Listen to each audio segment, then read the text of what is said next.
The events surrounding the 1965-66 Indonesian mass killings, particularly the G30S PKI incident, involved complex interactions between Indonesian actors and foreign intelligence agencies. Here's an overview of the roles played by key figures and agencies. Alan Dulles, former CIA director. Alan Dulles, who served as CIA director until 1961, laid the groundwork for U.S. covert operations in Indonesia. His strategies emphasized countering communist influence in Southeast Asia, which influenced subsequent U.S. policies.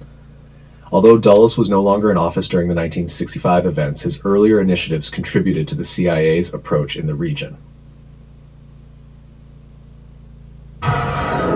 Dean Rusk as Secretary of State. Dean Rusk, as Secretary of State during the Kennedy and Johnson administrations, played a pivotal role in shaping U.S. foreign policy towards Indonesia. He advocated for establishing direct channels with the Indonesian military, viewing them as a counterbalance to the PKI. This approach facilitated U.S. support for the Army's actions during the anti-communist purges. Harold Holt, Prime Minister of Australia.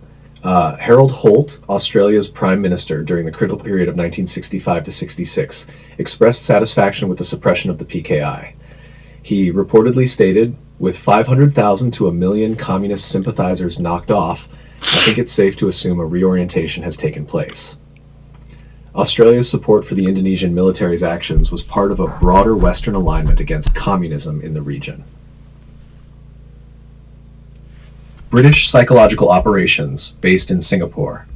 The UK's Information Research Department, IRD, conducted covert propaganda campaigns to undermine the PKI. Operating from Singapore, they disseminated black propaganda to discredit communists and support the Indonesian army's narrative. These efforts aimed to sway both domestic and international opinion against the PKI. Declassified documents and the Jakarta Method.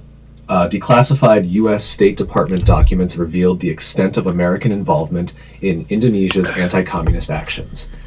The term Jakarta Method refers to the strategy of supporting mass anti-communist purges, which was later applied in other countries.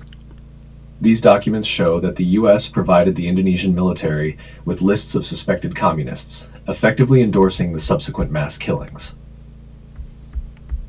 The convergence of these actors and strategies led to one of the most tragic episodes in Indonesia's history, with lasting impacts on its political and social landscape.